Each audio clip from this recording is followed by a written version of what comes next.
Ave María Purísima, sin pecado concebida. Capítulo 123. Pedro predica en Esdrelón. El amor es salvación.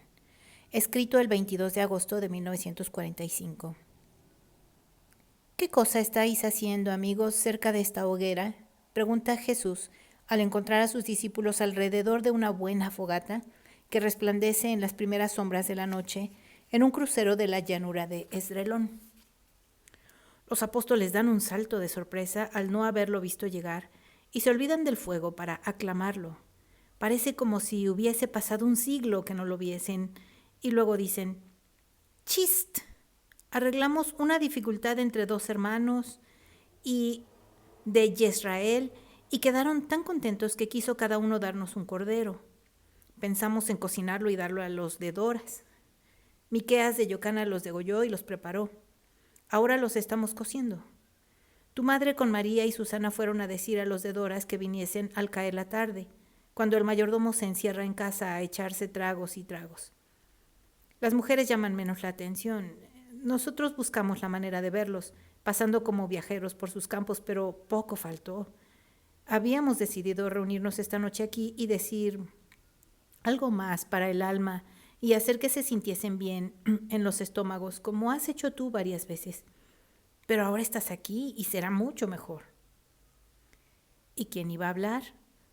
Bueno, todos un poco, así a la buena. No somos capaces de mayor cosa, tanto más que Juan, Celote y tu hermano no quieren hablar, ni siquiera Judas de Simón. Bartolomé busca la manera de no hablar.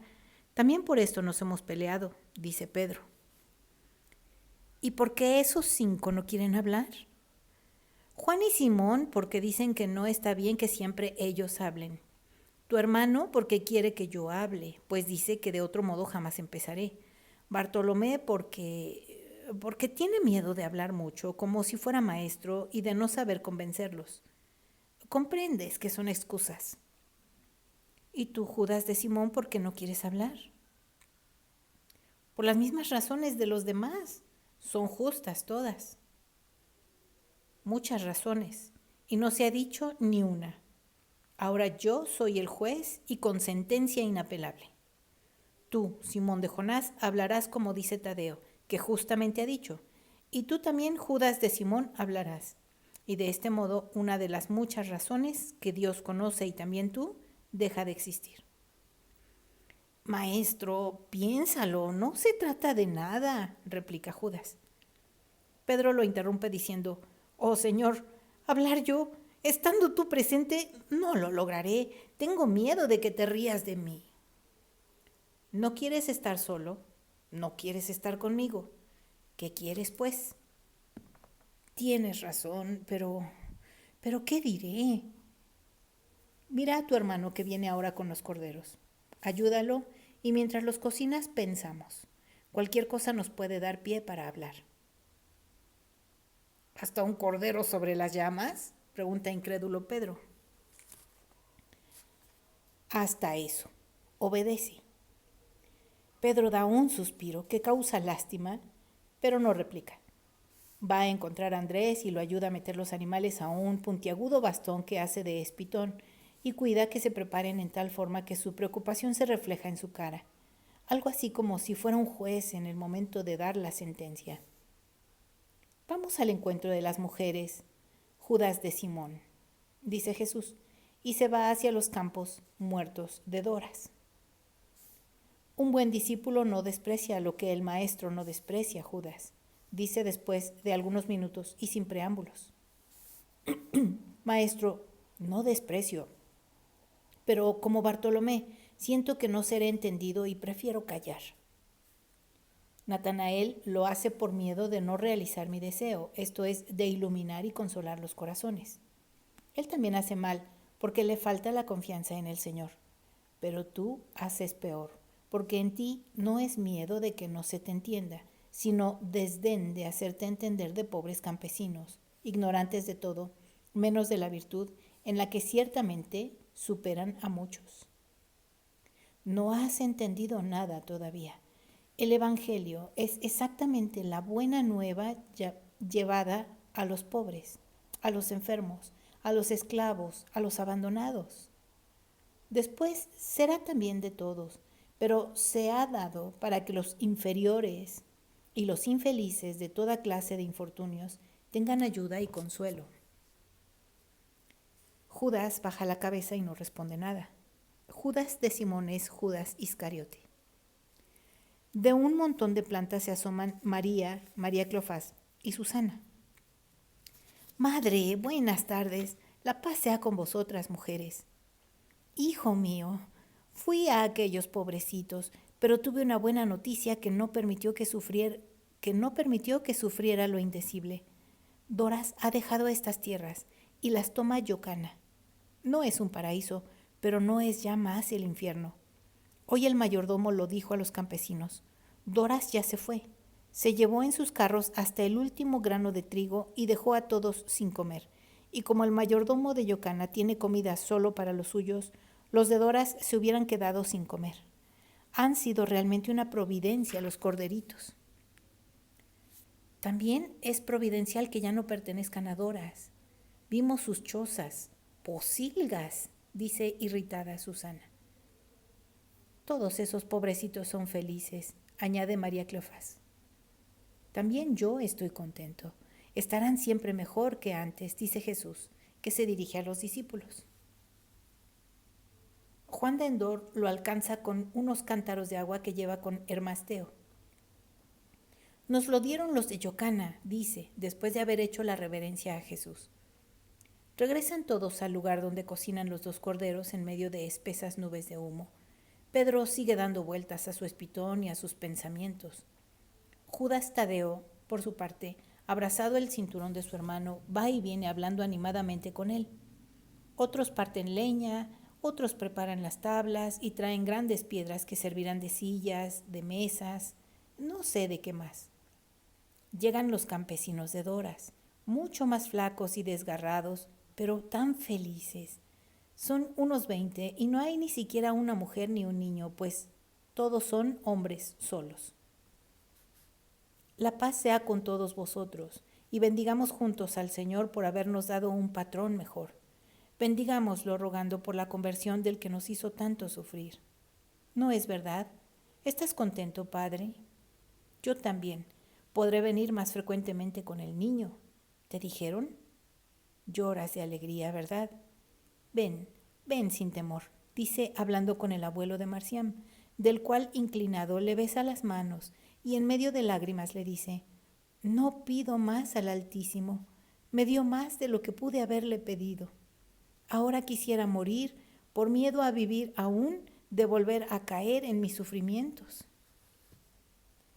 Un poco cohibidos por estar con el maestro, los campesinos poco a poco se sienten a sus anchas y cuando sobre largas hojas que se han extendido sobre las piedras se colocan los dos corderos y se hacen las partes que se pone cada uno sobre un pedazo grande de pan que hace de plato, se sienten tranquilos en medio de su sencillez y comen gustosos, calmando toda el hambre que acumularon y contando sus últimos sucesos. Uno de ellos dice, siempre he maldecido las langostas, las tuzas, que son topos, y las hormigas, pero de ahora en adelante me parecerán tantos mensajeros del Señor, porque debido a ellos salimos de ese infierno. Y aunque el parangonar las hormigas y las langostas con las legiones angélicas es un poco extraño, con todo nadie se ríe, porque todos sienten lo que de trágico se esconde detrás de esas palabras. El fuego ilumina esta reunión, pero las caras no se miran y pocos lo hacen a los que tienen delante. Todos los ojos convergen en el rostro de Jesús, distrayéndose por algún instante cuando María de Alfeo, que se ocupa en hacer las porciones, vuelve a poner carne en los panes de los campesinos que tienen hambre, y al fin envuelve en 2 largas hojas 2 pedazos de carne, y dice al viejo abuelo de Marcián, ten, mañana tendréis algo que comer, mientras el mayordomo de Yocana provee. Pero, ¿y vosotros? Nosotros caminamos más aliviados. Toma, toma. No quedan de los 2 corderos sino los huesos descarnados y un olor fuerte a grasa que todavía sigue quemándose sobre la leña, que poco a poco va apagándose y en su lugar entran los rayos luminosos de la luna. Los campesinos de Yocana se unen con los demás. Es la hora de hablar. Los ojos azules de Jesús buscan a Judas Iscariote, que se puso cerca de un árbol, algo así como a la sombra, y al ver que hace muestra de no entender su mirada, Jesús con voz fuerte lo llama: ¡Judas! Es menester levantarse y acercarse. No te separes, te ruego que hables por mí. Estoy muy cansado. Si esta noche no hubiera venido, deberíais haber hablado. Maestro, no sé qué decir. Hazme por lo menos las preguntas. No soy yo quien te las debe hacer. Os toca a vosotros. ¿Tenéis deseo de oír algo o de que se os explique algo? Pregunta dirigiéndose a los campesinos. Se miran uno al otro y no saben qué decir, y al fin uno de ellos dice: hemos conocido el poder y la bondad del Señor, pero poco sabemos de su doctrina. Ahora que estamos con Yocana, tal vez podremos saber algo más, pero tenemos muchísimos y vivos deseos de saber cuáles son las cosas indispensables que deben de hacerse para obtener el reino que promete el Mesías. ¿Podremos obtenerlo con la nada que podemos hacer? Judas responde: cierto es que os encontráis en condiciones muy duras. Todo lo que hay en vosotros y a vuestro alrededor se conjura para separaros del reino. La libertad que no tenéis de no poder venir al Maestro cuando os parezca, la condición de siervos de un patrón que, si no es una hiena como Doras, es por lo que se ve un moloso que a sus siervos los tiene hechos prisioneros, los sufrimientos y las humillaciones en que os veis, todo esto son circunstancias desfavorables para que elijáis el reino. En vosotros no puede existir que resentimientos, rencores, críticas o venganzas contra quien os trata tan cruelmente. La cosa mínima y necesaria es amar a Dios y al prójimo. Sin esto no hay salvación. Debéis vigilar porque vuestro corazón viva en una sumisión pasiva a la voluntad de Dios, que se manifiesta en vuestra suerte, y con soportar pacientemente al patrón, sin permitir siquiera a vuestro pensamiento la libertad de un juicio que no pudiera ser benévolo para con él, ni de agradecimiento para con vuestro. En una palabra, no debéis reflexionar en vuestro estado para que no tengáis rebeliones en vuestro corazón, rebeliones que matarían el amor. Quien no tiene amor no tiene salvación, porque no obedece al primer precepto. Yo casi estoy cierto que os podréis salvar, porque veo en vosotros la buena voluntad junto con una mansedumbre de corazón, lo cual es un buen augurio de que sabréis tener lejos de vosotros el odio y el espíritu de venganza. Por lo demás, la misericordia de Dios es tan grande que os perdonará todo lo que ahora falta a vuestra perfección. Un silencio. Jesús tiene la cabeza muy inclinada y no se le puede ver la expresión de su rostro, pero la expresión de los demás son muy claras y no están muy contentos. Las caras de los campesinos reflejan mucho más su estado de envilecimiento, las de los apóstoles y las de las mujeres, sorpresa, diría yo, hasta miedo. Trataremos de que en nosotros no se levante ningún pensamiento que no sea de paciencia y de perdón, responde humildemente el viejo, el abuelo de Marcián.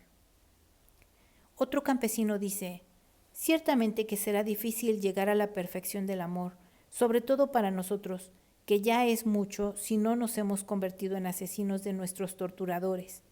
El corazón sufre, sufre y sufre, y si no odia, le cuesta mucho amar, como cuesta crecer a esos niños macilentos. Pero no, hombre. Yo por mi parte creo que por el hecho de que habéis sufrido tanto, sin haberos convertido en asesinos y vengativos, tenéis un corazón más arraigado en el amor que nosotros. Amáis sin siquiera caer en la cuenta, dice Pedro para consolarlos. Se corrige de haber hablado, se interrumpe y dice: oh, maestro, me dijiste que debía hablar y de encontrar el argumento aún en el cordero que asaba. He seguido buscando palabras consoladoras para nuestros hermanos, propias para su caso. Pero como soy un pedazo de tonto, no pude encontrar nada apropiado. Y así sucede que me vi muy lejos, metido en pensamientos que no sé si llamar extravagantes, lo cual sería indicio de que son míos o bien santos, lo que sería barrunto de que vinieron del cielo. Los voy a decir cómo me llegaron, y tú, maestro, me harás el favor de explicármelos o de corregirlos. De todos vosotros un poco de comprensión para conmigo. Yo miraba la llama del fuego y me vino este pensamiento. ¿De dónde viene la llama? De la leña.